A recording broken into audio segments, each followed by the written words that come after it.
અલ્યા બહુ ઠંડી ચડી છે. અલ્યા ગરમ ખાવું છે. અલ્યા લીધી હળદરનું શાક અને રોટલા. ચલો તમારે શીખવાડું અને અમે ખાઈએ. હેડો આના નોખીએ સાઈડમાં. એના માટે જોશે મસાલો. એના માટે જોશે બાસ્તાનો મસાલો.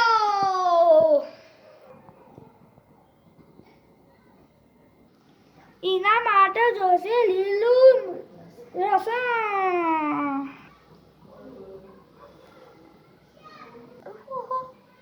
પછી જોશે લીલી ડુંગળી.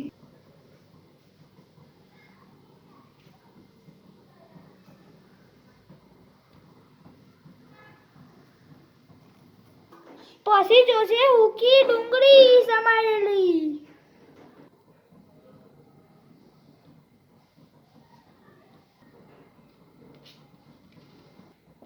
પછી જોશે ટોમેટાની ગ્રેવી.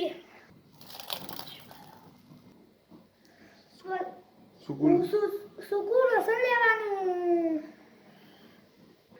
પછી જોશે મરચાં લસણ વાટી દેવાના.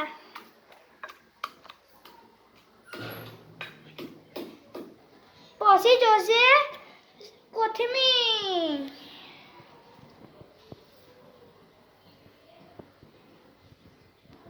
પછી ઘીમાં હળદર નાખી શેકી દેવાની.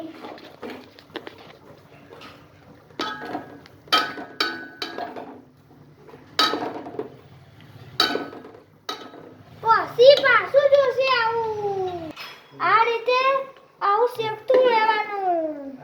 ના આવું લોહી પીવા વાળો આવ્યો. સૌદી સોમ ના પડે તો દી હલાઈ રાખવાનું. જો દી હળદી શેકા ના તો દી આપણે રોટલા બનાવી દઈએ.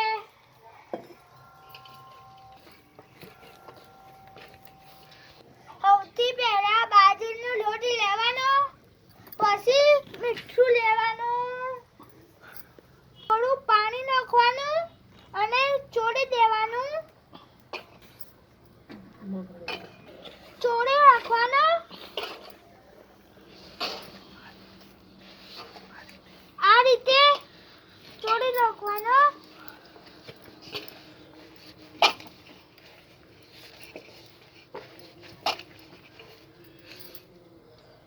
આ રીતે ગુલ્લું કરી રોટલા બનાવવાના.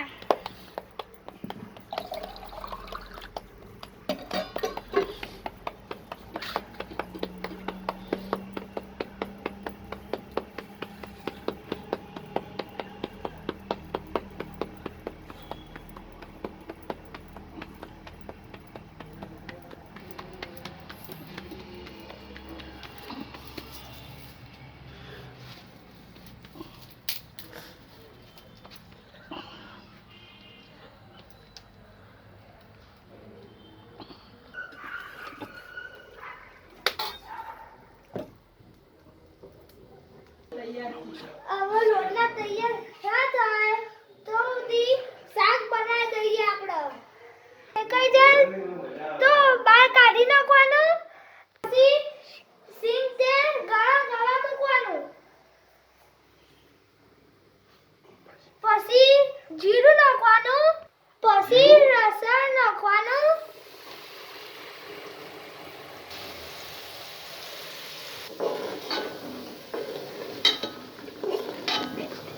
પછી મિક્સ કરવાનું. આદુ મરચાંની પેસ્ટ નાખી દેવાની. પછી મિક્સ કરવાનું. પછી લીલી ડુંગળી નાખવાની. પછી મિક્સ કરવાનું.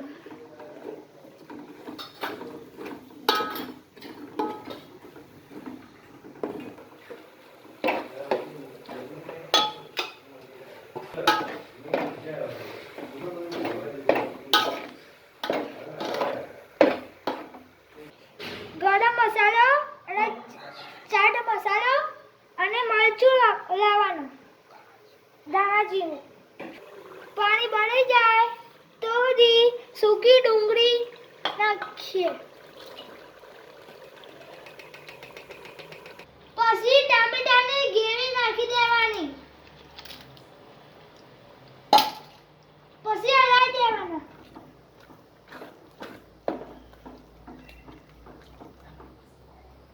પછી મિક્સ કરી દેવાનું.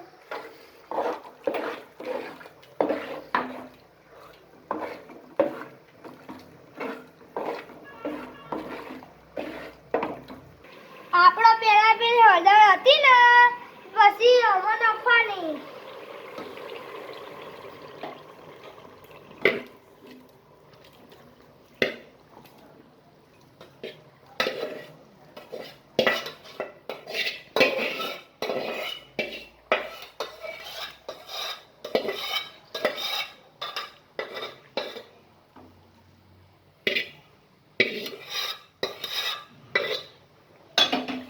પછી મિક્સ કરી દેવાનું.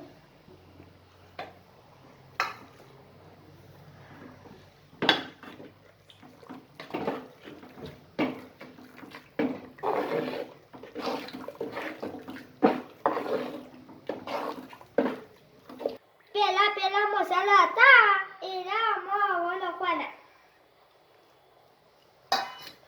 પછી મિક્સ કરી દેવાનું.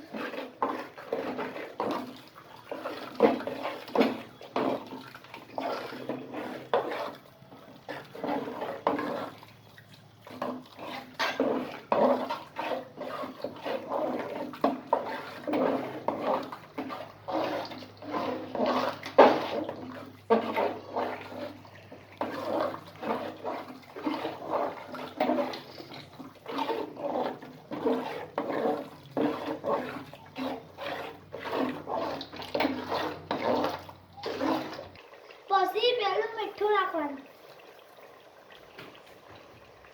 પછી આપણી કોથમીર નાખવાની. પછી મિક્સ કરી દેવાનું.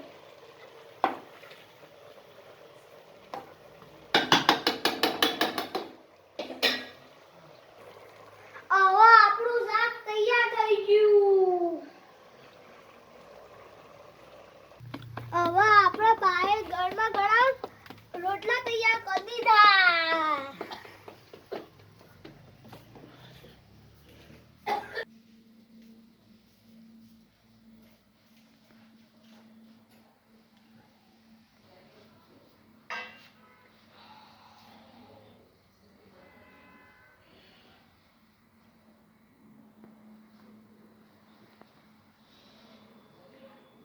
હવે આપણે થોડું રોટલામાં થોડું ઘી નાખી દઈએ.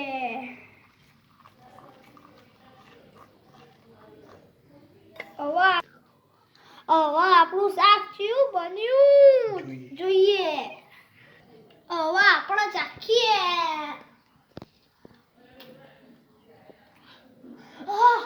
કેવું જોરદાર ઉડી જશે. ઠંડી તો ઉડી